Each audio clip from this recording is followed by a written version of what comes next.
नमस्कार विद्यार्थी मित्रांनो, आपल्याला आज वेल्डिंग गॅसचे उत्पादन आणि साठवणूक हा लेसन बघायचा आहे. त्याला इंग्लिशमधनं काय म्हणतोय, welding gases production and storage, ज्याला उत्पादनाला जनरेशन असं सुद्धा म्हटलं जातं.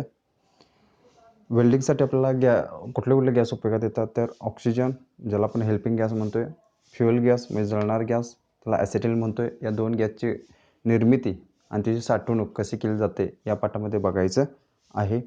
आपण गॅस वेल्डिंग करत असताना दोन गॅस आपल्याला आवश्यक आहेत. एक फ्युएल गॅस म्हणजे जळणार गॅस, तो कुठला वापरतोय आपण, ॲसिटिल वापरतोय किंवा LPG वापरतोय किंवा ब्युटेन वापरतोय किंवा बर्सेन वापरतोय.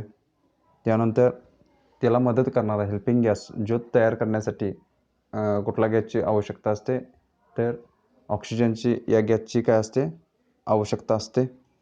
तसेच इनर्ट गॅस म्हणजे काय, निष्क्रिय वायू. कुठले आहेत तर निष्क्रिय गॅसमध्ये तुम्हाला argon, neon, krypton, xenon, ozone, helium हे काय आहेत, निष्क्रिय वायू. हे वायूसुद्धा कसे निर्मिती होते किंवा त्या वायूचा उपयोग कसा केला जातो आहे याची माहिती आपल्याला या धड्यामध्ये घ्यायची आहेत. वेल्डिंगसाठी महत्त्वाचे 3 गॅसेस आपल्याला लागतात. एक हेल्पिंग गॅस, दुसरा फ्युएल गॅस. हेल्पिंग गॅसमध्ये मदत करणारा गॅस, फ्युएल गॅस म्हणजे जळणार गॅस, आणि इनर्ट गॅस ज्याला निष्क्रिय वायू असं म्हणतोय, तो कुठल्याही रासायनिक अभिक्रियेमध्ये भाग घेत नाही. आता आपल्याला पहिल्यांदा काय बघायचं आहे, ज्वलनशील वायू. ज्वलनशील वायू कुठले आहेत तर ॲसिटिलीन, हायड्रोजन, प्राकृतिक गॅस याला नॅचरल गॅस असं म्हणतोय, प्रोपेन, ब्युटेन. त्यानंतर कोल गॅस, त्यानंतर द्रव पेट्रोलियम गॅस, त्याला लिक्विड पेट्रोलियम गॅस असं म्हणतोय आपण. हे कुठले आहेत, ज्वलनशील वायू आहेत, त्याला आपण फ्युएल गॅस म्हणतोय. त्यानंतर ज्वलनास मदत करणारा गॅस कुठला आहे तर ऑक्सिजन आहे. त्यानंतर निष्क्रिय वायू कुठला आहेत, आर्गॉन आहे, निऑन आहे, क्रिप्टॉन आहे, झेनॉन आहे, हेलियम आहे, ओझोन आहे. हे कुठले आहेत, निष्क्रिय वायू आहेत. निष्क्रिय वायू म्हणजे त्याला आपण इनर्ट गॅस म्हणतो. तो कुठल्याही रासायनिक क्रियेत भाग घेत नाही, कुठलाही मेटलवर दुष्परिणाम करत नाही, त्याला आपण काय म्हणतो, निष्क्रिय गॅस असं म्हणतो.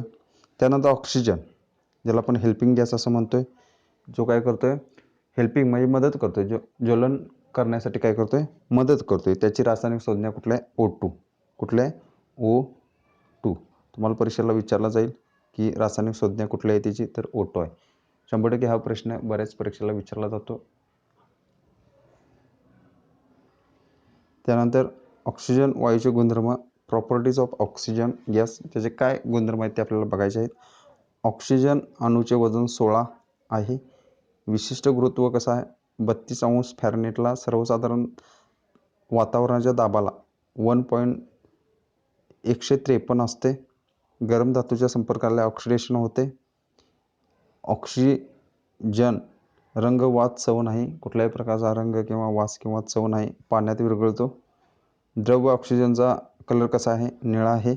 वातावरणाच्या दाबाला -182.962 अंश सेल्सिअस तापमानाला द्रवरूपात ऑक्सिजन येतो. म्हणजे वातावरणाच्या दाबाला -182.962 अंश सेल्सिअस तापमानाला काय होतो, तो द्रवरूप ऑक्सिजन मिळतो आपल्याला. वातावरणाच्या दाबाला -218.4 अंश सेल्सिअस तापमानाला ऑक्सिजन कसा होतोय, घन स्वरूपात आपल्याला मिळतो. आता ऑक्सिडेशन कसं होते, गरम वस्तूच्या किंवा पदार्थाच्या सानिध्यात जर ऑक्सिजन आला, गरम पदार्थाच्या किंवा वस्तूच्या सानिध्यात काय आला, ऑक्सिजन आला, तर जलद गतीने त्याचं काय होते, ऑक्सिडेशन होते. तर आयर्न म्हणजे काय, लोखंडाच्या सानिध्यात जर ऑक्सिजन आला तर त्याला कुठलं ऑक्साईड म्हणतात, तर आयर्न ऑक्साईड म्हणतात. कॉपर आणि ऑक्सिजन, कॉपरच्या सानिध्यात जर गरम कॉपर असताना जर ऑक्सिजनचा संपर्क आला तर कुठला ऑक्साईड तयार होतो, क्युप्रोस ऑक्साईड तयार होतं. ॲल्युमिनियम गरम असताना जर ऑक्सिजनचा संपर्क आला तर कुठला ऑक्साईड तयार होतं, ॲल्युमिना ऑक्सिजन. काय होतं, हे ऑक्सिडेशन तयार होतं किंवा हे ऑक्साईड तयार होतं. त्यानंतर वायूचे उत्पादन, production of the oxygen gas. Oxygen म्हणजे कुठल्या साहाय्याने आपण मिळवतोय किंवा त्याचं प्रोडक्शन कसं करतो ते बघायचं आहे. त्याचे 2 प्रकारमध्ये आपण काय करतो, ते प्रोडक्शन करतो. एक एअर लिक्विफिकेशन प्रोडक्शन म्हणजे हवेचे द्रवीभवन करून मिळवतो ऑक्सिजन. त्यानंतर पाण्याचे विद्युत अपघटन करून, इलेक्ट्रोसाइज ऑफ वॉटर म्हणजे पाण्याचे विद्युत अपघटन करून, या दोन्ही प्रोसेसमध्ये एक हवेचे द्रवीभवन करून आणि पाण्याचे अपघटन करून आपण काय मिळतो, ऑक्सिजन मिळवतो.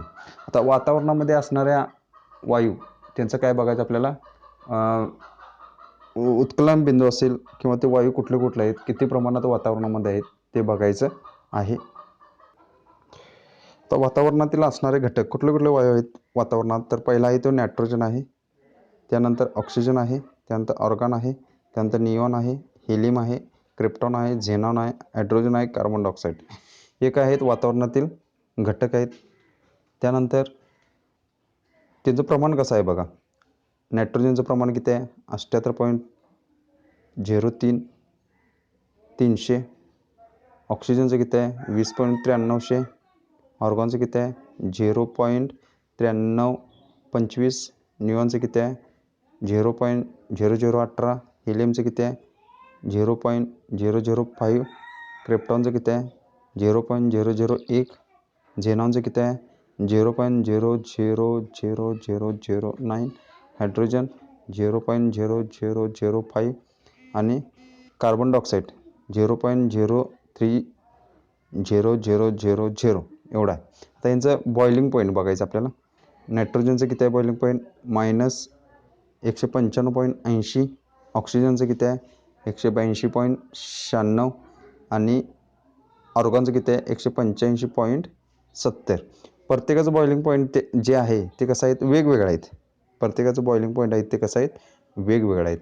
म्हणजेच काय, नायट्रोजनचा जो बॉइलिंग पॉईंट आहे, नायट्रोजनचा जो बॉइलिंग पॉईंट आहे ते किती आहे, 195.80 आणि ऑक्सिजनचा किती आहे, 182.96. हे दोन्हीमध्ये फरक आहे. किंवा ऑर्गॉनचं किती आहे, 185.70. त्यामुळे हवा तापवल्यानंतर काय होते, या दोन्ही वायूंचा अगोदर काय होते, हे होते, वाफेत रूपांतर होते. त्यामुळं द्रवरूप ऑक्सिजन काय होते, खालच्या बाजूला राहते. त्यामुळं आपल्याला हवेतून ऑक्सिजन मिळवता येतो. त्यानंतर सर्वसाधारण वातावरणामध्ये ऑक्सिजनचं प्रमाण किती आहे, 21% आहे. नायट्रोजनचं प्रमाण किती आहे, 78% आहे. आणि इनर्ट गॅसचं प्रमाण किती आहे, 1% आहे. आणि इतर काय आहेत, इनर्ट गॅस आहेत. इनर्ट गॅसमध्ये ऑर्गॉनसुद्धा येतो, त्याचं 1% प्रमाण आहे. त्यानंतर आता मी मगाशी सांगितल्याप्रमाणे नायट्रोजन आणि ऑक्सिजन यामध्ये कसं आहेत, ज्याचं जे मेल्टिंग पॉईंट आहेत किंवा उत्कलन बिंदू आहेत ते कसं आहेत, कमी जास्त आहेत. मग आता नायट्रोजन आणि ऑक्सिजन यामध्ये कितीचा डिफरंट आहे, 13°C काय डिफरंट आहे. मी लवकर काय होते, नायट्रोजन हा काय होतोय, उत्कलन पावतोय. त्यानंतर नायट्रोजन आणि ऑर्गॉन याच्यामध्ये कितीचा डिफरंट आहे, तर 10°C आहे. त्यानंतर ऑक्सिजन व ऑर्गॉन यांच्यामध्ये किती आहे, 3°C आहे. लक्षात आलं. हे डिफरन्स असल्यामुळं आपल्याला काय मिळवता येतो, ऑक्सिजन मिळवता येतो. ऑक्सिजन वेगळा करण्याच्या पद्धती कुठल्या कुठल्या आहेत, सेपरेशन कसा ऑक्सिजन केला जातो, तर पहिले त्यांनी सांगितले शुद्धीकरण, प्युरिफिकेशन. हवेतून काय केलं जातं, तुमची जे वातावरण आहे त्या वातावरणातून काय केले जाते, हवा शोषून घेतली जाते कॉम्प्रेशरद्वारे. ती एका मोठ्या वॉशिंग टॉवरमध्ये साठवली जाते. तिथे तिने पूर्ण आकृती काढलेली आहे. याच्याद्वारे काय केली जाते, तुमची ऑक्सिजन मिळवला जातो. आता आकृतीमध्ये दाखवले आहे त्यांनी कॉस्टिक स्क्रबर. पहिल्या नंबरला 1 नंबरला ते इथं आहे caustic scrubber. Air compressor 2 number हा एअर कॉम्प्रेसर आहे. व्हायब्रेशन कॉलर 3 नंबर इथं आहे. 4 नंबर वॉटर सेपरेशन इथं आहे. त्यानंतर ॲल्युमिनियम डायर 5 नंबर ॲल्युमिनियम डायर इथं आहे. प्री कूलर 6 नंबर इथं आहे. त्यानंतर मेन एक्सचेंजर 7 नंबर इथं आहे.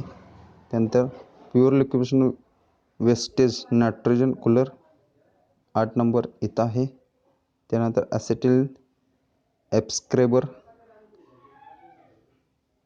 9 नंबर इथं आहे.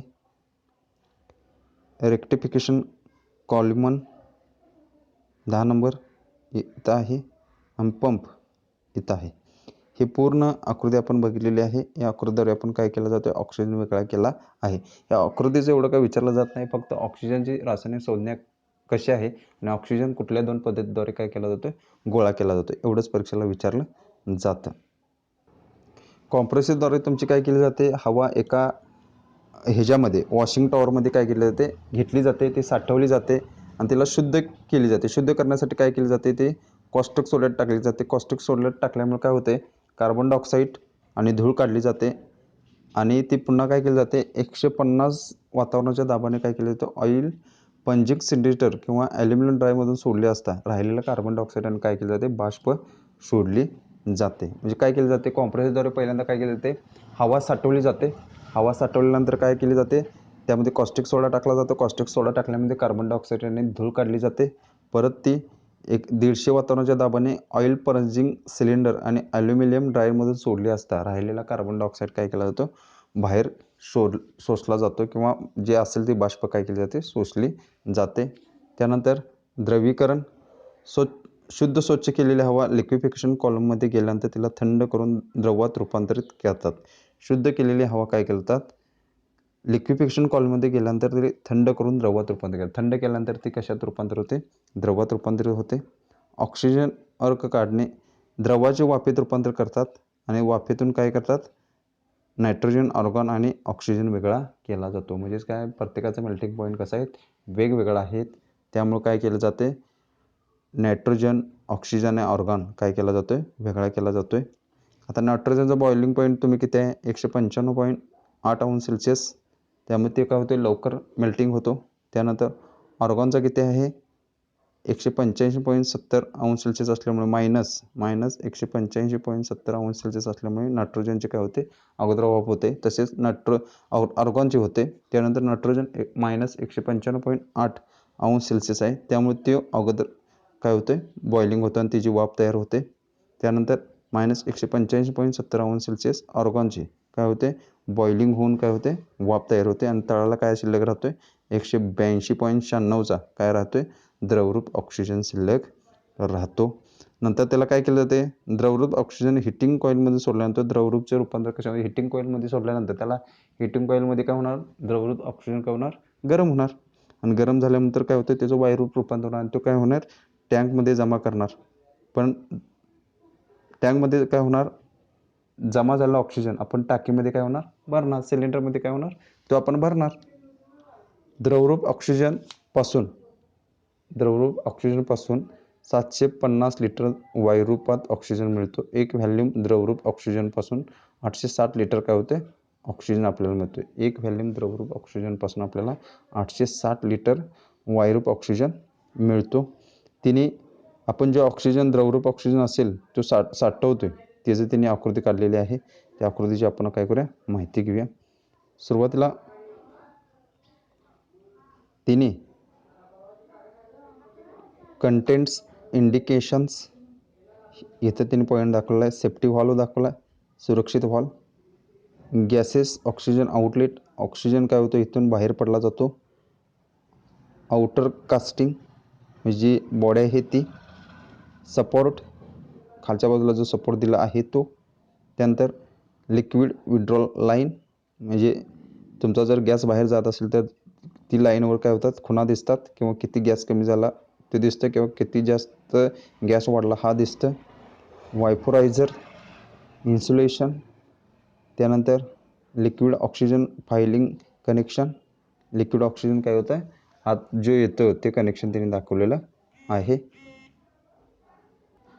आपण काय केलं हवेचं द्रवीभवन करून काय केलं जातं ऑक्सिजन कसा मिळवला जातो ते बघितलं. आता ते दुसरा जो प्रकार आहे तो कुठला आहे पाण्याचे विद्युत अपघटन करून इलेक्ट्रोस्लायसिस ऑफ वॉटर म्हणजे काय करायचं आहे पाण्यापासून काय करायचं विभक्त करायचं ऑक्सिजन सेपरेट करायचं आहे. एखाद्या पात्रामध्ये काय घेतलं आहे आपण पाणी घेतलं आणि त्या पाण्यामध्ये काय केलं आपण DC करंट सोडला आहे. कुठला करंट सोडला आहे DC करंट सोडला आहे. तर प्लस बाजूला कुठला ऑक्सिजन येणार आणि मायनस बाजूला कुठला येणार हायड्रोजन येणार. आणि ही प्रक्रिया सुलभ होण्यासाठी किंवा सोपी होण्यासाठी पाण्यात काय टाकतात कॉस्टिंग सोडा टाकतात. धनपोलला काय होतोय ऑक्सिजन होतोय ऋणपोलला काय होतोय हायड्रोजन जमा होतोय. पाणी हे ऑक्सिजन आणि हायड्रोजनचे रासायनिक सूत्र आहे बरोबर आहे. H2O म्हणजेच पाणी 2 हायड्रोजन 1 ऑक्सिजनपासून काय होते पाणी निर्मिती होते.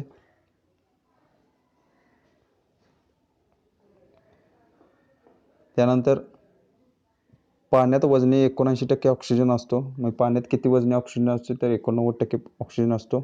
तसेच 1/3 व्हॉल्यूममध्ये पाण्यात ऑक्सिजन असतो जर समजा 3 काय असेल पाणी असेल तर 1 काय असणार आहे, 1 भाग काय असणार आहे, ऑक्सिजन असणार आहे. 3 भाग जर पाणी असेल तर 1 भाग काय असणार आहे, ऑक्सिजन असणार आहे. साठवण्यासाठी द्रवरूप साठवण्यासाठी काय होतात, जे टँक असतात ते कमी लागतात, पण वायुरूप जो गॅस आहे तो साठवण्यासाठी काय लागतात, टाक्या जास्त प्रमाणात लागतात किंवा सिलेंडर जास्त प्रमाणात लागतात. इथं त्यांनी पाण्याचं विद्युत अपघटन कसं केलं त्याच्या डायग्राम दाखवलं आहे किंवा आकृती दाखवलेलं आहे. 6 व्होल्टेजची बॅटरी आहे, DC इलेक्ट्रिसिटी आहे, म्हणजे DC करंट असलेली 6 व्होल्टेजची काय बाटली आहे.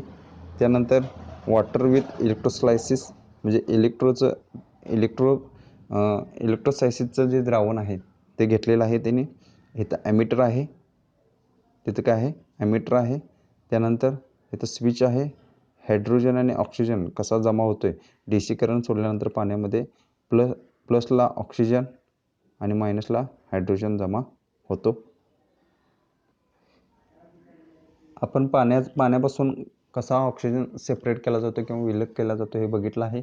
तसेच हवेच्या द्रवीभवनापासून कसा ऑक्सिजन आपण मिळवतो हे बघितलेलं आहे. त्यानंतर कॅल्शियम कार्बाईडचा उपयोग कशासाठी केला जातो आहे, तर कॅल्शियम कार्बाईड जर पाणी पडलं तर त्याच्यापासून ॲसिटिलीन वायूचं काय होते, प्रोडक्शन होते, म्हणजे उत्पादन होते. आणि ॲसिटिलीन वायू आपण जी फ्लेम तयार करतो गॅस वेल्डिंगसाठी, त्यासाठी फ्युएल गॅस म्हणून वापरला जातो. फ्युएल गॅस म्हणजे जळणारा गॅस म्हणून वापरला जातो. कॅल्शियम कार्बाईडचा उपयोग मी तुम्हाला सांगितला आहे. तसेच कॅल्शियम कार्बाईडचे गुणधर्म, प्रॉपर्टीज ऑफ कॅल्शियम कार्बाईडचा रंग कसा आहे, गडद करडा, डार्क ग्रे म्हणतो आपण त्याला.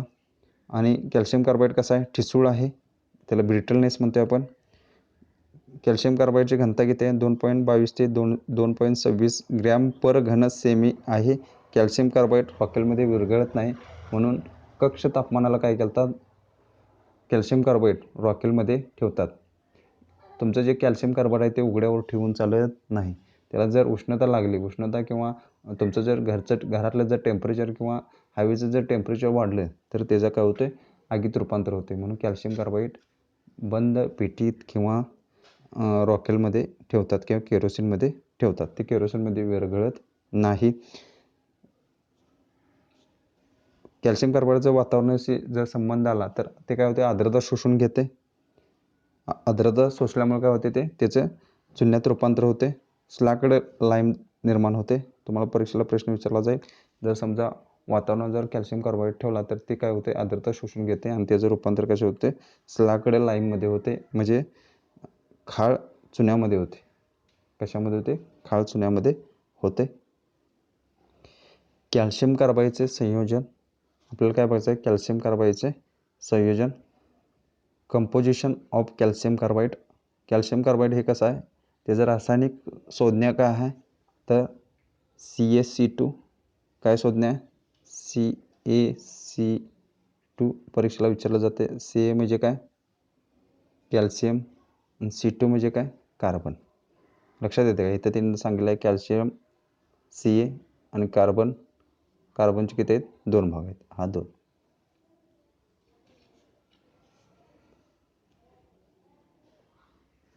त्यानंतर आता समजा कॅल्शियम कार्बाईड 100 ग्रॅम आहे, त्याच्यामध्ये किती प्रमाण असणार, 100 ग्रॅम कॅल्शियम कार्बाईडमध्ये कॅल्शियमचं आणि कार्बनचं प्रमाण किती असणार आहे, कॅल्शियमचं प्रमाण किती असणार आहे, 62.5% आणि कार्बनचं किती असणार आहे, 37.5%. आता कॅल्शियम कार्बाईडचं उत्पादन कसं केलं जाते, इलेक्ट्रिक फर्नेसमध्ये योग्य प्रमाणात लाईम म्हणजे काय, तुमचा चुनखडी, कोक म्हणजे दगडी कोळसा. आता समजा प्रोडक्शन आपल्याला किती करायचं आहे, 1000 kg म्हणजे 1 टनाचं जर काय करायचं, आपल्याला कॅल्शियम कार्बाईड जर मिळवायचं असेल तर 950 ते 1000 kg काय घेतला जातो, लाईम घेतला जातो, म्हणजे चुनखडी घेतली जाते. 600 ते 610 kg कोक म्हणजे कोळसा घेतला जातो. 40 ते 70 kg कार्बन इलेक्ट्रोड लागतो आहे. लक्षात येते का मी काय म्हणतो आहे तुम्हाला, ते की आपल्याला इथं किती करायचं आहे उत्पादन, 1 टनाचं उत्पादन करायचं आहे. त्यासाठी आपण काय घेतलं आहे, 1000 kg कॅल्शियम कार्बाईड तयार करायचा आहे, म्हणजे 1 टन करायचा आहे. त्याच्यासाठी लाईम किंवा चुनखडी किती आहे, 950 ते 1000 kg घेतला आहे. 600 ते 610 कोक घेतला आहे, म्हणजे कोळसा घेतला आहे. 40 ते 70 kg काय घेतला आहे, कार्बन इलेक्ट्रोड घेतलेला आहे. तो काय करतो आहे आपण, फर्नेसमध्ये तापवतो आहे. कशाच्या सानिध्यात तापवतो आहे तर दोन कार्बन इलेक्ट्रॉनच्या सानिध्यात काय करतो आहे आर्क निर्माण करतो आहे. तिथं टेम्परेचर किती होते 3000 ते 3600 तापमानास काय होते कोक आणि तुमचा चुनखडी कोक आणि लाईम काय होते वितळते. कोक आणि लाईम काय होते वितळते. म्हणजेच काय तयार होते कॅल्शियम कार्बाईड CaC2 काय म्हणतो आपण CaC2 तयार करायचं आपल्याला. मग CaC2 तयार करताना CaO म्हणजेच काय तुमचं कॅल्शियम Ca म्हणजेच काय कॅल्शियम परत ऑक्सिजन प्लस कार्बन यांचं हे करून काय होते CaC2 म्हणजे कॅल्शियम कार्बाईड तयार होतो आणि CO काय होते उष्णतेच्या स्वरूपात बाहेर सोडला जातो. तसेच शुद्ध कॅल्शियम कार्बाईड मिळवण्यासाठी आपण काय होतोय सल्फर फॉस्फरस आणि सिलिकॉन फॉस्फरस टाकतो. त्याच्यात सल्फर फॉस्फरस आणि सिलिकॉन फॉस्फरस त्याच्यामध्ये टाकतो. तसेच हे गरम झालेलं द्रव योग्य साच्यामध्ये टाकून त्याला काय करतात ठोकळ्याच्या आकारात मिळवतात. म्हणजे योग्य साईजनुसार मिळवतात. त्याचे प्रकार पडतात ते पुढील ह्याच्यात बघायचं आहे आपण त्याला. थंड झालेल्या ठोकळ्यांना आपण काय म्हणतोय इगोटस काय म्हणतोय इगोटस असं म्हणतोय. तिने इथं डायग्राम काढून दिलेलं आहे कसं तुमचं कॅल्शियम कार्बाईडचं प्रोडक्शन केलं जातं याची डायग्राम काढून दिलेलं आहे. कॅल्शियम कार्बाईडचं प्रोडक्शन कसं केलं जातं याचे तिने काय केलेलं आहे डायग्राम काढून दिलेले आहे. कोक आणि लाईम ह्याच्यात टाकलेलं आहे. इथं इलेक्ट्रिसिटी कशाला इलेक्ट्रिसिटी दिलेली आहे 2 कार्बन इलेक्ट्रोड आहेत हा आणि हा याला काय दिलं आहे इलेक्ट्रिसिटी दिलं आहे करंट दिलेलं आहे. त्याच्यामुळे काय होतं तुमचा कोक आणि लाईम काय केला जातो वितळला जातो आहे. वितळलेला लाईम आणि कोक काय केला जातो ह्याच्यात या साच्यात ओतला जातो आहे.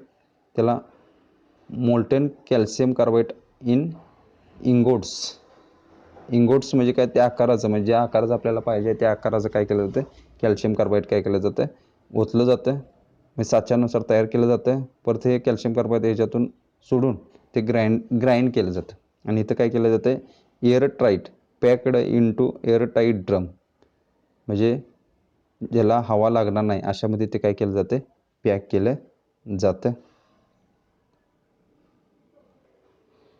आपल्याला 1 kg शुद्ध कॅल्शियम कार्बाईडसाठी 0.875 kg कॅल्शियम 1 kg शुद्ध कॅल्शियम मिळण्यासाठी आपल्याला किती कॅल्शियम घ्यायला पाहिजे 1 kg शुद्ध कॅल्शियम कार्बाईड मिळवण्यासाठी आपल्याला 0.875 kg कॅल्शियम घ्यायला पाहिजे आणि 0.565 kg कार्बन घ्यावं लागणार. यांचं काय करणार आहे फर्नेसमध्ये काय करणार आहे 2 कार्बन इलेक्ट्रॉन सहाय्यानं 3000 ते 3600 अंश सेल्सिअसला काय होणार ते वितळणार. त्याच्यापासून काय होणार आपल्याला CaC2 म्हणजे कॅल्शियम कार्बाईड मिळणार. 1 kg कॅल्शियम कार्बाईड आपल्याला मिळणार. कॅल्शियम कार्बाईड कसं तयार केलं जातं लाईम आणि कोक आणि हीट लाईम प्लस कोक प्लस हीट 3000 ते 3600 डिग्री सेल्सिअसला तापवलं जातं आणि काय तयार केलं जातं कॅल्शियम कार्बाईड तयार केलं जातं आणि कार्बन मोनॉक्साईड जे उष्णतेच्या स्वरूपात काय केलं जातं कार्बन मोनॉक्साईड बाहेर टाकला जातो आणि कॅल्शियम कार्बाईड आपल्याला मिळवलं जातं. आता योग्य आकाराचं आपल्याला जशी पाहिजे जी स्टँडर्ड साईज असेल किंवा ज्याचं जे आकारमान असेल त्या आकारमानानुसार बनवलं जातं कॅल्शियम कार्बाईड बनवलं जातं. ते काय केलं जातं ग्राइंड केलं जातं. त्यानंतर कॅल्शियम कार्बाईड काय केलं जातं हवाबंद डब्यात काय केलं जातं पॅकिंग केलं जातं. का केलं जातं तर हवेतील आर्द्रता जर त्याने घेतलं तर त्याचं काय तयार होणार चुना निर्माण होणार. तसेच त्याला जर उष्णतेच्या सानिध्यात आल्यानंतर ते काय होणार आग पकडणार त्यामुळे विस्फोट असं होणार. त्यानंतर कॅल्शियम कार्बाईडची वर्गवारी करत असताना पहिला जे आहे लॅम्प साईज त्याची साईज किती आहे 90 बाय 50 मिलीमीटर. एग्ज म्हणजे अंड्याच्या आकाराचा. त्यानंतर नट 14 NDT 14 ND म्हणजेच काय नो डस्ट त्याच्यामध्ये कुठल्याही प्रकारची घाण नाही किंवा धूळ डस्ट नाही आहे. त्यानंतर ND हा जो कॅल्शियम कार्बाईड आहे हा कसा तयार केला जातो का कशी निर्मिती केली जाते जी चाळण आहे ती चाळण कुठली आहे की ज्याचा एक गाळा 1 स्क्वेअर इंच आहे त्याचं 14 समान भाग केले जातात. त्या चाळणीत तो कॅल्शियम कार्बाईड काय केला जातो चाळला जातोय आणि मिळणाऱ्या कार्बाईडला आपण काय म्हणतोय 14 ND कॅल्शियम कार्बाईड असं म्हणतो. कॅल्शियम कार्बाईडचे साठवायचं कसा आणि त्याची दक्षता कशी घ्यायची आहे हे बघायचं आपल्याला. कॅल्शियम कार्बाईड वापरण्यासाठी परवाना पाहिजे तुमच्याकडे, गोदाम परवाना पाहिजे किंवा लायसन पाहिजे त्याचं. ज्या गोदामात सापवायचं आहे तिथं उष्णता निर्मिती झाली नसली पाहिजे. गोदामात पाण्याचा नळ नसला पाहिजे. का नसला पाहिजे? जर कॅल्शियम कार्बाईड जर पाण्याचा संपर्क आला असेल तर त्यापासून ॲसिटिलीन तयार होतो आणि ॲसिटिलीन हा कसा आहे, गॅस निर्माण होतो आणि ॲसिटिलीन हा कसा आहे, स्फोटक गॅस आहे. आग विझवण्यासाठी पाण्याचा वापर करायचा नाही, त्यासाठी CO2 गॅसचा वापर करायचा आहे किंवा CO2 एक्सटिंग्विशरचा वापर करायचा आहे. कॅल्शियम कार्बाईडची कुठल्याही प्रकारच्या आगीचा किंवा कुठल्याही प्रकारच्या ठिणगीचा संबंध येणार नाही, याची काळजी घ्यायची आहे. कॅल्शियम कार्बाईडचा डबा उघडताना चिजलचा किंवा स्पार्क पडतील अशा साधनाचा वापर करायचा नाही, तर अंबूर या साधनाचा वापर करायचा आहे. कॅल्शियम कार्बाईड हवाबंद डब्यात ठेवा. कॅल्शियम कार्बाईडचे डबे लाकडी स्टँडावर ठेवा, बरोबर आहे. कॅल्शियम कार्बाईड हाताळताना रबरी हातमोजे वापरा. कॅल्शियम कार्बाईडचा आर्द्रतेशी संबंध येऊ नये. आर्द्रता जर त्याला लागली तर काय होते, त्याचं चुन्यात रूपांतर होते. त्यानंतर गोदाम हे कसं पाहिजे, वस्तूपासून दूर पाहिजे. का तर पाण्याचा संपर्क आला तर ॲसिटिलीन तयार होणार. ॲसिटिलीन काय होतं, लगेच पेट घेतो आणि ते काय होते, स्फोट होण्याची शक्यता असते. त्यानंतर आपत्कालीन स्थितीत कॅल्शियम कार्बाईड केरोसिनमध्ये बुडवून ठेवा. केरोसिनमध्ये कॅल्शियम कार्बाईड विरघळत नाही किंवा त्याच्यामध्ये कुठल्याही प्रकारची रासायनिक क्रिया करत नाही.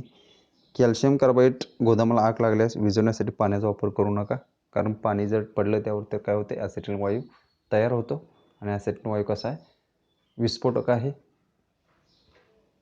त्यानंतर आपल्याला काय करायचं, ॲसिटिलीन गॅस कशासाठी वापरला जातो तर गॅस वेल्डिंग करत असताना हाय प्रेशर प्लॅन्टसाठी आपण काय वापरतो, फ्युएल गॅस म्हणून काय वापरतो, ॲसिटिलीन गॅस वापरतो आणि त्याला हेल्पिंग गॅस म्हणून ऑक्सिजन गॅस वापरतो.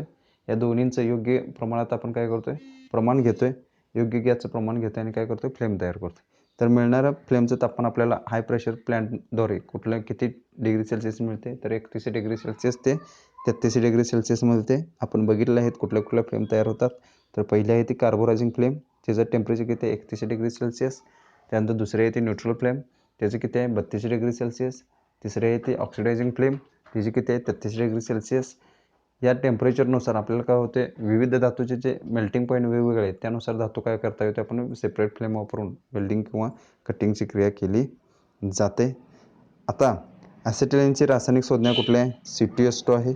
आता आपण आतापर्यंत कुठल्या रासायनिक संज्ञा बघितल्या, ऑक्सिजनची O2, त्यानंतर कॅल्शियम कार्बाईडची CaCO2, त्यानंतर ॲसिटिलीनची C2H2. ह्या तिन्हीपैकी एक परीक्षेला 3 मार्कासाठी विचारली जाते, त्यामुळे पूर्णपणे लक्षात करून किंवा पाठ करून ठेवा.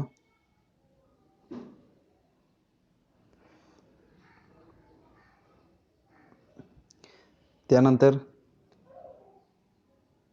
कार्बनच्या 2 अणूबरोबर हायड्रोजनचे 2 अणू असतात. कार्बनचे 2 अणू, C म्हणजे कार्बन, H मध्ये अणू, खाली जे 2 लिहिलेले आहे ते कसं आहेत, 2-2 अणू आहेत. कार्बन किती टक्के आहे, 92.3% म्हणजे 24 भाग. हायड्रोजन 7.7% म्हणजे 2 भाग.